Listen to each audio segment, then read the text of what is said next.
What up, Hillis? How you doing, man? I'm all right in yourself, Elliot. How's it going today? It's going all right. It's Corona good, baby. You know, it's how it always is. You know, during these times when we're all stuck at home. Yeah, it's been a good time, because people who are energy facilitators like myself, that do Reiki and things like that, have definitely seen somewhat of a spike in being of service to people. I know that I have in recent weeks. I think it's hard for people, right? And we're going to get into what it is that you do and stuff. But if you don't have a practice of taking care of yourself, like in some way, I feel like, then this is a really tough time. Because like your life is so out of balance. Yeah, I mean, if you don't have that, time to take care of yourself, to meditate or to take a long shower or take a bath or watch something funny or just, if you have a backyard or hanging out in there, if you have a rooftop, hanging out on your rooftop, something that's going to bring you that moment of solace to know that everything is okay and everything's going to be okay. I mean, I know there's, hundreds of thousands of people, worrying about their financial situation, about their job and about this and about that. And when you add the energy of worry into that, you're just going to create more worry and more stress and more anxiety. And we can get into it later, but when I teach and talk about the law of attraction, you only invite more of that in when you focus on that energy. Yeah, for sure. And I think so many people occupy their time by doing, right? Like they don't pay, they get up, they go do their job, and then they come home and hang out with their 2.5 kids, right? And then they eat their dinner and then they Netflix and chill and then they go to bed, right? Well, Yeah, that's pretty much, that's any day, but now that you are at home all yeah, day. I mean, what if you're working from home, looking for a job, homeschooling your kids, or all the above? I mean, it's more stressful to be at home now than it was, when none of this happened before, because, at least then you had a routine that was structured. And now it's like, what am I doing today? what am I doing today? And like you can like, I don't know, for me, like I ate dessert like every day for a week, for a month. And I was like, what the fuck am I doing? Right? Like, hold on, this isn't what I do, you know? Exactly. I was doing pretty good under, because I work from home generally, so this Right. isn't bothering me so much. Sure. But, the fact that I can't, or have limited, time to leave my home, I woke up on Tuesday thinking it was Saturday. And I'm like, it's not Saturday. It's not Saturday. Why do I, so, you're just in that mindset of just always being at home. And, it's like, it's so Yeah. frustrating sometimes. The day is really fucking with me. Like for Yeah. sure. Like I have to like purposefully look at my calendar and like look at what I did yesterday to remember what today is, like what was yesterday. So it's interesting times when you're just in the house. Yeah, the mental check-in, it's like, am I okay today? Yeah. So you call yourself, or the work that you do, right, is a soul mentor and energy facilitator. Let's talk about the soul mentor piece first. What is a soul mentor? So people generally often talk about having mentors and people who guide you and help you along your path, and life coaches and things like that.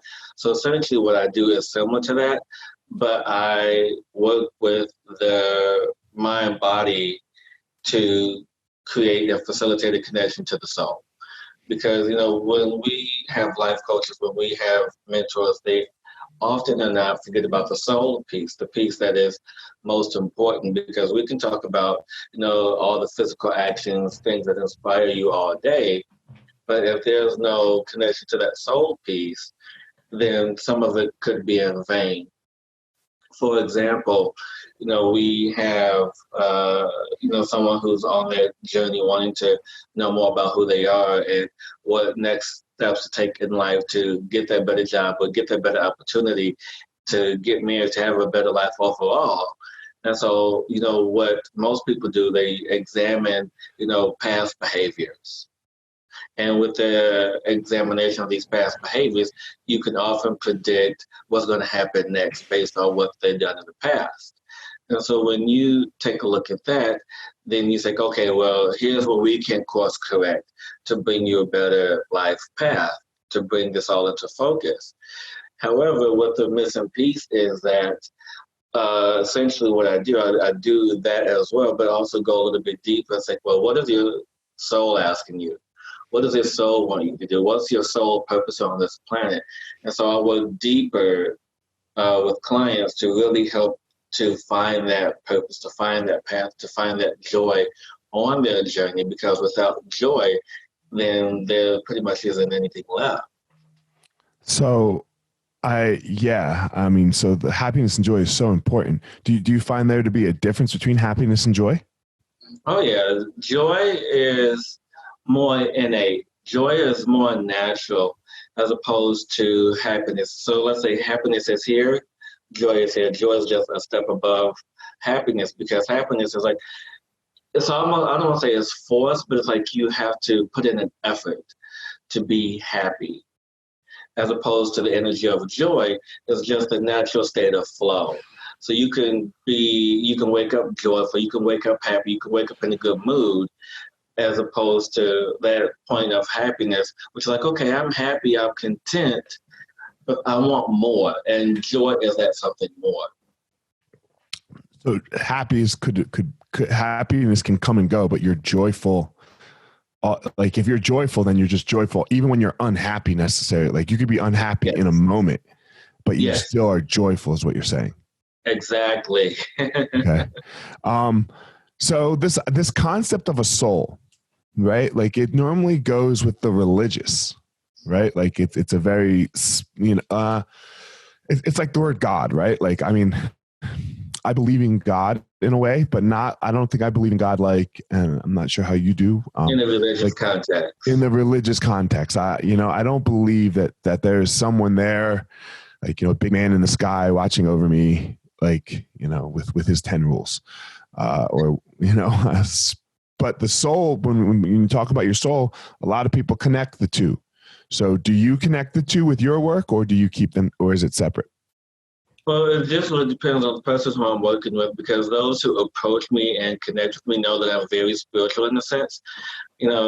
Over the years, growing up in a Baptist and Catholic church, meaning that I went to a Catholic school, and once a month I had to go to Catholic Mass because it was a part of my grade. So it was like I had to go.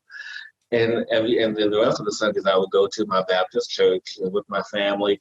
So talk about contradicting views. You have like this party over here at the Baptist church, and then you have like this, like very staunch and very stoic stale rules at the Catholic church and school. So and so as I grew up and really understood what religion is and how many sects there are and how many, all these quote unquote beliefs in gods and rules that each one believe, even though it was one God, but how that one God was perceived to help you if you did X or if you did Y. So understanding that religious background and understanding the different points of religion really helped me to understand what the soul is. And so the soul isn't not necessarily religious or spiritual. It is the essence of who you are. So it is, if you want to, be spiritual, then yes. If you want to be religion, yes.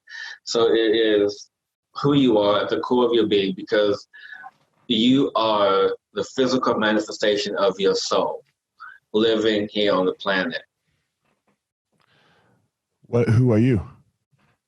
I am my soul. I am Hillis. I am the soul that has been incarnated here on this planet to expand and to grow in a conscious way to be of service to others. And how do you find that deeper connection with your soul? Because like how do you help people? Like what is it that you specifically do to help them get in touch with that? So what I do specifically, well, one, if those who are watching, what they can do just on their own is to have a daily practice of meditation. And it doesn't necessarily have to be like an hour-long meditation. It could be like 5 minutes to understand this energetic connection that is you, the non-physical, the energetic version of you. But how I help people get in touch with their soul is to help them understand that they are the soul, that there is no separation between the two, because most of us believe and have thoughts and ideas that the two are separate, that we are separate from our soul, that we are separate from this energy. Sure, like you die and then your soul goes to heaven or something, right? In a religious context. Yes. But in essence, that's not true. Even though, if you want to go a little bit deeper and in context, in a spiritual sense. So when we choose, for those who believe in reincarnation, for when we decide to choose to incarnate on the planet, to live our life and to make the choice of living a life cycle. So imagine on the other side. Hold on, back up there. For those of us that believe in reincarnation and what? For those of you believe in reincarnation and make a choice to incarnate here on the planet. Make a choice to incarnate here on the planet? Yes. Man, hold on, go back there, because my parents fucked, and then I came out. So before I go any further, so anytime any human person that is here on the planet, our soul makes the choice to incarnate into physical form. Okay. To expand the consciousness of the mind, body, soul connection. Where was it before? It was, in layman's terms, on the other side, heaven, or in what we would view as heaven in the energetic realm, space, and energy. Okay. And so after we make this choice to incarnate, so just imagine, so you have your phone, right? And you have to plug your phone into charge. So imagine the outlet being heaven or some form of, and just imagine that when you plug your phone in, that's your consciousness being plugged in, being charged, if you will.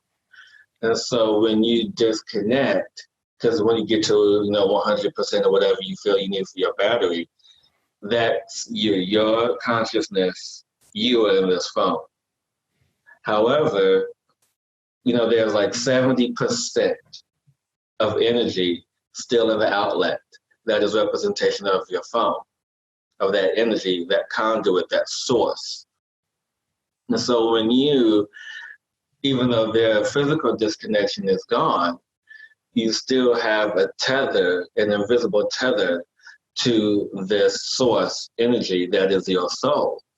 And so I help people to understand that even though there may be no physical connection, that you are still your soul, your source energy that is funneling this energy to you, that is helping you and guiding you on your path.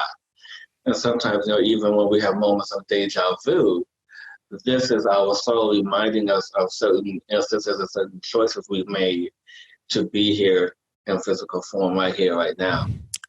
Why don't we have any memories of before? That's, on my spiritual path, that is one thing that I've asked myself for a very long time. And when I came up with the answer, it made perfect sense. It is when we make the choice to incarnate, to be here on the planet, we choose not to remember. Because if we decide to expand and grow our consciousness through the life path that we choose, through the challenges that we experience, how are we to expand if we are to remember all that we've done? And so it makes much more sense and effort for us, if we want to expand, we grow exponentially. But those moments of deja vu are moments and glimpses for us to help us to remember, the things that happen and things that we are connected to that bring our life purpose and joy into alignment. Okay, yeah. How, and so, this alignment is so hard, right? Like, it's like we were just talking about a second ago, like, man, people can't fucking handle a month at home. Right? Yeah. Like that shouldn't be that hard. Like everyone was a month at home. For most of human existence, everyone was a lifetime at home. Right? Yeah. Now we can't handle a month. Like, so these concepts are super, like these are some deep work. Like this is some work to get there. Like how many, go ahead. Well, no, and I just want to say to you that, yeah, it is what people would consider work. And on my path and on my process, I've understood what we do in action, or what people think is we take action, but it's actually at a place where it has to come in with ease, meaning that we have to allow. For example, you have someone visiting your home, and you invite them in, you allow them to be into your presence. You allow for the connection with your family. You allow for certain connections of things to happen. It's the same thing when we want to connect to the source energy, to our soul, to anything else. We have to simply give permission and allow this energy to flow. And it's part of what I do, is to help people to bring them to that awareness, to allow this energy to flow, because we have gone through many things in our lives, whether if it has been physical abuse, sexual abuse, any form of trauma, anything that has put up this block that has not really allowed for this energy to flow. So we are, in essence, stuck of where we are and what we're doing and what's happening. And so now we really have to step into another phase and say, what's happening, what's going on, when we pose the right questions. That's everyone's life though, right? Like, because everyone has trauma and things that happen to us that affect us on how we go through our daily life. Yes. Yeah, I mean, and I would be a fool to sit here and say that, I haven't experienced trauma. And the only way that I know it is because I've been through it. And that's the only way that I can be of service to other people, because I recognize it, I see it. And so, even being born is trauma on the soul. And, because just to explain it to you. So let's say that your consciousness is the size of the moon, for example, okay? And you are this tiny infant being born into this world. So just imagine the energy mass, the size of a moon, being shrunk down and condensed into the physical size of an infant's body. Can you understand how traumatic that would be for your soul? And then to be birthed into a place that you have no idea where you are. Knowing that you're this magnificent being of energy, knowing that you're this magnificent being of light, and now you're here You're stuck. physical form. Right. You can't talk, you can't express, you can't do anything. Exactly. So just imagine how hard that is. Yeah. How did you get here? What led you to this path? Like what was your upbringing like? Like what, because this is an otter. Not otter. Yeah, it's otter. Like isn't most people go to work and sit behind a desk and work there, and like we were talking, work there 9 to 5, come home, yeah. 2.5 kids. So obviously you're not doing that. So how did you get to this spiritual path? Well, my life began like many other people. There were some things I was privileged that, I went to private school most of my life. Got up, I went to Catholic school, and then went to Catholic high school. And where was this? Where'd you grow up? Chicago, South Side. Okay. Yeah. And, just growing up. Did you just say you were privileged to grow up on the South Side of Chicago? No, I said, well, in a sense, yeah, because I went to private school. Right. Not a lot of my friends went to private school. I'm just talking shit, but go ahead. Yeah, go ahead. In all honesty, when you think about it, my family did what they could to give me the best education. And so with me having to understand what religion is and how religion intersects almost every part of our society, whether if we are aware of it or not, and growing up and then having to live on my own and having a regular job, working 9 to 5, working from everything from customer service to corporate. but it wasn't until I started to question my own sense of reality, my own sense of self. I said, there's got to be something more to my life than just, being in a corporate person, How old living were in, you when you started to question? I want to say maybe like around 25, 26. Okay. Yeah. And what was that first? What was it like when you first started to question? You know how you have, well, I don't know if you do personally, but if you have any friends who are conspiracy theorists, Oh God, yeah. you start seeing all this information pop up and you question everything. And then you think everyone is, excuse my French, but is full of shit, Yeah. And so when you have that energy, and then doubt creeps in. And so, being a natural investigator, I had to go in and dig a little bit deeper. This is when I discovered about my abilities as a psychic medium, my abilities as an empath, and just, everything else, because it just developed into me expressing myself in poetry and in writing and in other things. When you say an empath, like you help people talk to people that are dead, is that an empath? No, so that's a psychic medium. So a psychic medium is one who talks to live people, their energy, or people who are dead. But an empath is one who picks up on one's emotional feelings and content. Okay. Let's talk about the psychic medium. When did you get down? When did you go down this path? Because man, I would love to talk to some people. So and like most of my peers, I knew this when I was a child. I would sit in my room and I would have conversations with people and I would see, silhouettes of people as a kid. And then, I would sometimes be afraid to tell my mom. It's like, Mom, I had a conversation. But, as I got older, going to church, that was more so discouraged. But it wasn't until like my mid-20s, when I was like 25, 26, 27, till I started to reignite those abilities again. Okay. Does everybody have that ability to do that or no? Do you think? Oh yeah. Okay.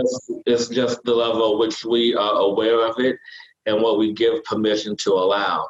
Because prime example for being an empath, there was an incident that I had when I was maybe 28, and I got a really strong sense of energy in my apartment.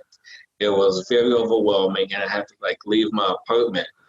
And in that moment, whatever I did, I turned off my empathic abilities for up until about maybe 8 years ago.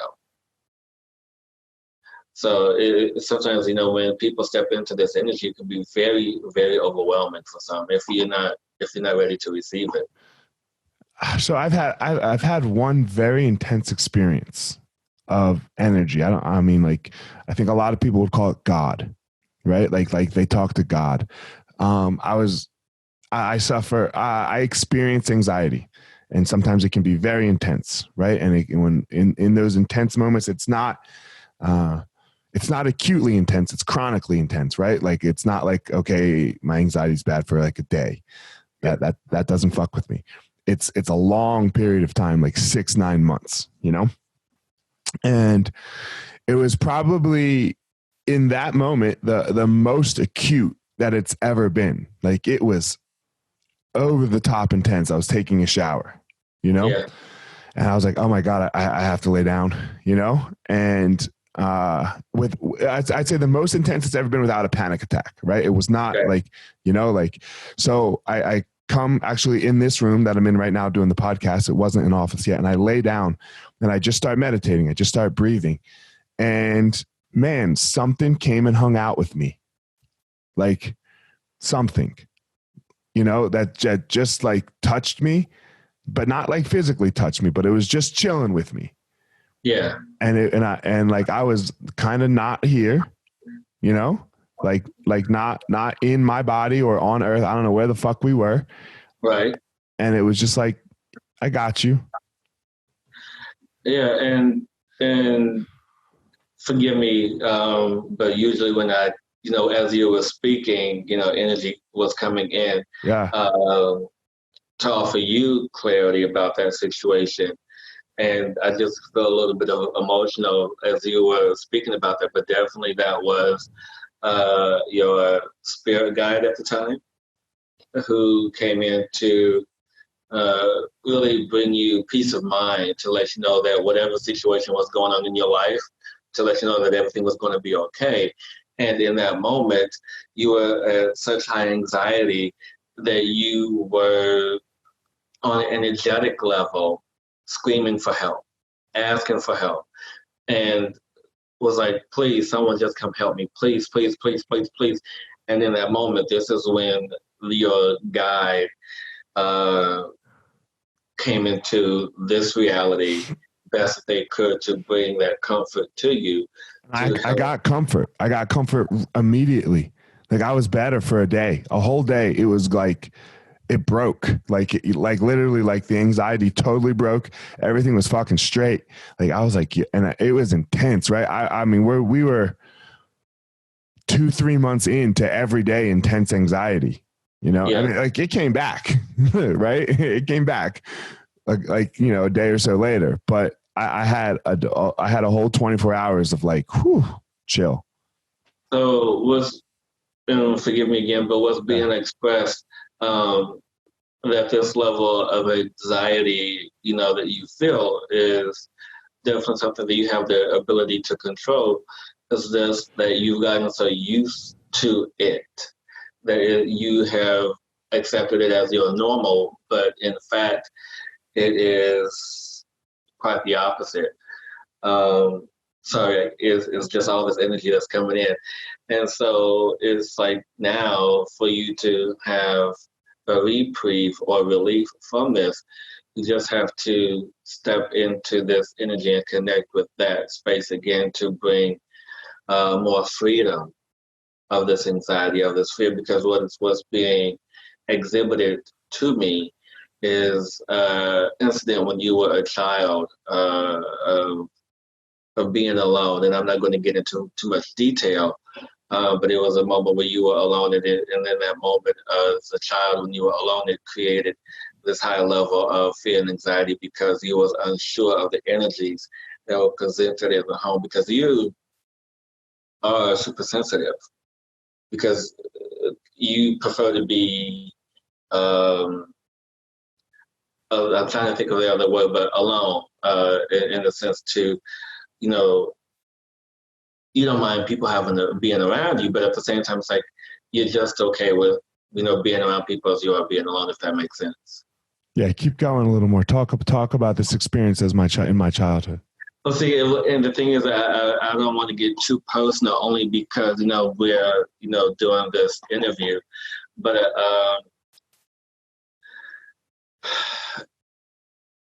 what I'm seeing, it was definitely morning time before anyone else got up. You were probably in between the ages of 5 and 6, maybe even 4. And this was a memory that I believe you blocked out because of this high level of fear and anxiety that you had.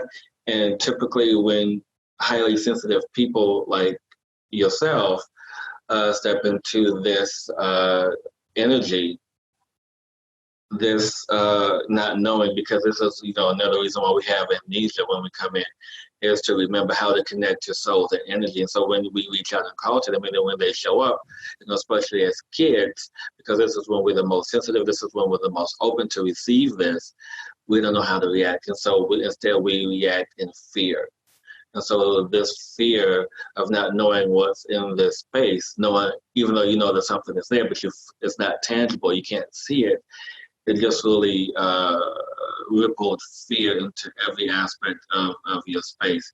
And so from then on, for a while, you had to sleep with lights on, you didn't want to sleep alone. It was like all of this other energy, but without getting any deeper, I'm gonna just leave it at that. Okay, no worries. So it's just super interesting. Yeah, I hate being alone. That's the feeling that fucking scares the fuck out of me.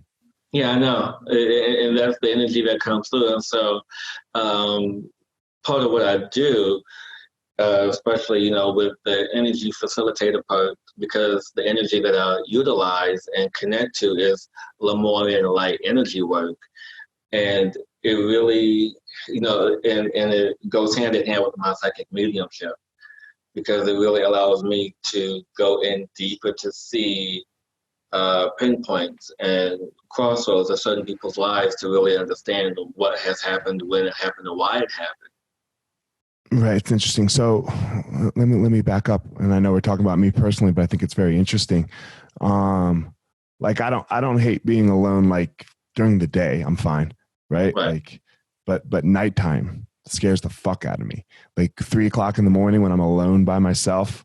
Yeah. I can totally lose it. Yeah. I think a lot of people can, right? Well, it just depends, on the level of fear and anxiety that you carry, because it is one that is unique, especially, if you had any instances of sleep paralysis. And this is when your soul leaves your physical body. And then when you come back in, it's difficult for you to come back into your body. But you are aware, you are awake, you can't move. It's like, what's going on? And so it ignites that level of fear in the body. Got it. You just mentioned a second ago energy work. Yes. Right. And man, so I'll tell a story real fast. My wife and I used to go see this masseuse, and she was the best masseuse I've ever had.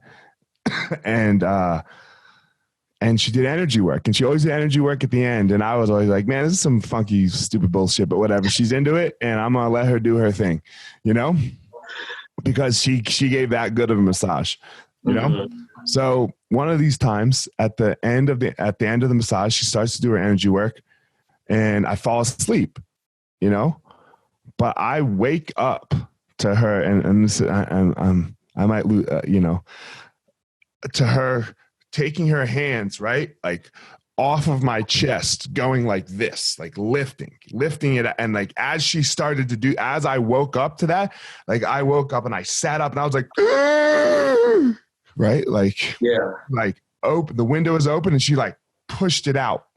Right. Yeah. And I was like, man, I am never fucking telling anybody about about this in my life. Like you would think that she like jerked me off or gave me a blowjob, right? Like a happy ending at the end of a massage, right? I was like, this is me and her, My wife, you saw her as well, and I go home. And my wife's like, man, something really weird happened at Arshabeth's today. And she describes the same experience. I was like, get the fuck out of here. Like, what? So, and then after that, I was like, yeah, you do whatever you want, Arshabeth. You make me bet, because I was like, what the fuck just happened? Yeah. And that's one of the things that I love about doing what I do as an energy facilitator. And one of the things, before I get into deeper about what I do, but when I meet with clients, I express to them that I am not a healer. I am not a guru. I am not doing this work. I am facilitating the energy for you to do the work yourself. And connecting with the Lemurian light energy work that I do, that I connect with. What is that you're saying there? The what? Lemurian light energy work. Lemuria? Yes. And so just to give people a brief explanation about what that is. So for those who are watching and has experienced Reiki, so what I do is Reiki to the infinite degree, meaning that I go a lot deeper and to create a bridge and connection to the soul. I work with light language, symbols, and varying frequencies to bring about the changes that my clients are asking for. Anything to have relief from fear or lower vibrating frequencies such as trauma, guilt, shame, anxieties, fears, anything like that. And so when people come to me, and this is just the difference between Reiki and what I do. Not saying that one is better than the other. From my experience of having Reiki and used to be or still practice Reiki to some degree is that Reiki treats almost like the symptoms of the energetic footprint of the root cause. And then what I do is I actually, with the permission of the soul, I go in a little bit deeper to find the root of that symptom, to work with a client, to have them release it, to have them let it go, to have them move forward in that energetic space, to bring harmony and balance and cohesion within the physical body and soul. Okay. What is that process like a little bit? What is, Well, it varies. So since I'm in Florida and, most of the clients I work with are distant, so for remote sessions, it's pretty much guided meditation where I create visions and imagery for them as I see it to work in the process of releasing and letting go and just expanding into a whole another reality of self. As opposed to if I am working with someone in person, it's definitely more hands-on where I guide them almost like through the same process, but it's more of me using my signature hand techniques to move this energy. And I also do the same over the phone, it's just in a different way. Is in person better? No, neither one. They're the same, because this is one thing that people that I help them to understand. It doesn't matter where you are, as long as I have the connection to you. That is just the same. And sometimes, I have clients that I work with in New York still, and they feel that my remote sessions with them are better than the ones that were in person. So it's really up to the individual. But for me, they're the same. Gotcha. So you used to live in New York? I did, yeah. Okay. Brooklyn. Is that where you started this practice? And yeah. Okay. And let's with the psychic with the psychic, what was it? Where you can psychic empath? Is that what it is? Oh yeah. Well, psychic medium. Psychic medium. God, yeah. What is that experience like when I want to know more. Like, I know I joked about it before. Like, I want to talk to dead people and stuff, but wouldn't we all? Right? Like, I'd love to. Like, I have a best friend who just died, and like a month ago, and I would really like to talk to him. Yo, dude. On some level, we do. It's just the level of awareness that we bring to it, the level of attention that we have to it. And some of the simplest ways that spirit can connect to us, knowing that, we may not be aware of their presence, or, we may not know what's going around, and connecting with them. So what spirit may do sometimes is they may fiddle with electronic devices, they may fiddle with lights in the home, they may fiddle with those things because those things are on a similar wavelength when they try to connect and send us messages. Sometimes it may send us messages in dreams, or we may not remember these dreams. So almost the everyday individual has access to this. It's just the level of awareness that we have to it. So what's the experience like when you're with somebody? Like, is it like the classic scene is in Ghosts, right? Like with Whoopi Goldberg. Well, for me, it's everything but the crystal ball. Okay. Because, there's people on TV, there's people that do this everywhere. But personally, for me, I sit in a meditation before I do anything with any clients to access the necessary information. And once I connect with the client, I receive their permission to access this information. And once I begin to access this information, I receive the answers to the questions that they've submitted beforehand to keep the energy focused, to keep the energy centered. Because sometimes if I'm just on the phone and if there's nothing specific, the energy and information just come in from different places. However, when it's focused, I can hone in and connect to any loved ones that they're asking about, or just their life in general. And what's the So like most? I would submit a question to you. Like I would want specific questions that I would want to ask like my friend, for example. Yeah, exactly. You would submit that. And what's the most enjoyable part about it is, especially when I connect to a soul or energy, especially if the energy is open, is wide open, is the personalities. Because sometimes I find myself saying things I usually wouldn't say, but to communicate that to the client, that's the best way to communicate it, to have validation, to let them know that this is your father, this is your mother, this is your son, this is whomever that is coming through, because that this is something that they would do. That this is something they would say. So just, express that point. What so for example, right? And I can understand like in the loving way, right? Like it's Yeah. very important. And I love my friend, right? But what if that energy is a little bit of anger? Like, because sometimes we have anger with the people that are dead, and we want to talk to them, and we want to know like why, Well, is it harder in that sense? Because like there is that anger that's there, and anger can be a very difficult emotion to deal with. well, is the energy that will come in would not be from you.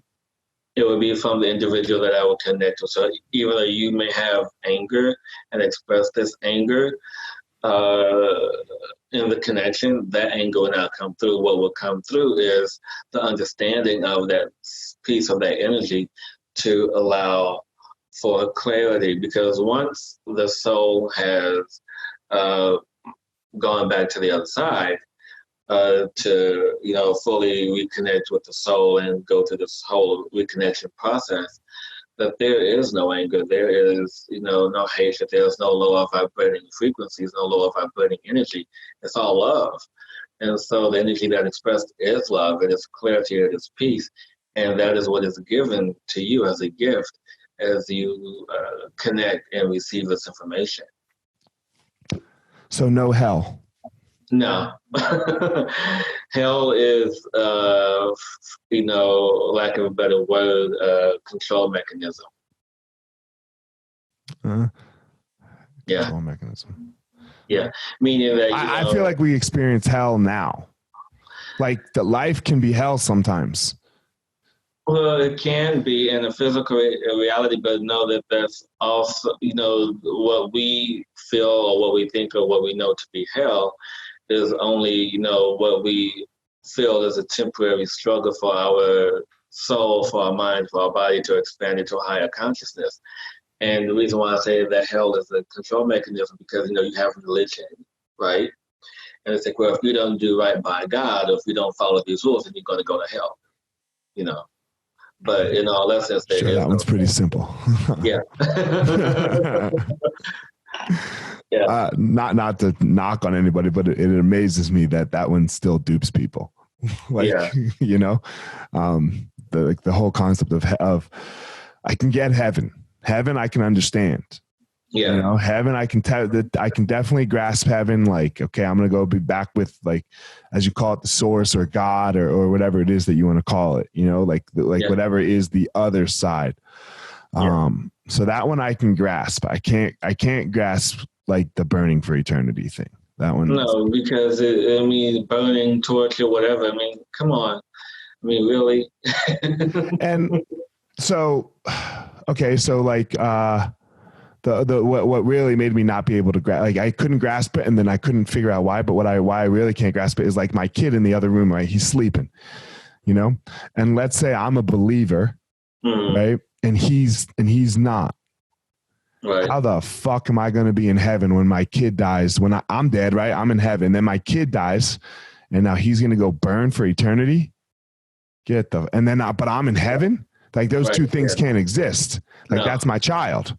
Right. Exactly. I can't be in ultimate bliss while he's burning like in fucking fire.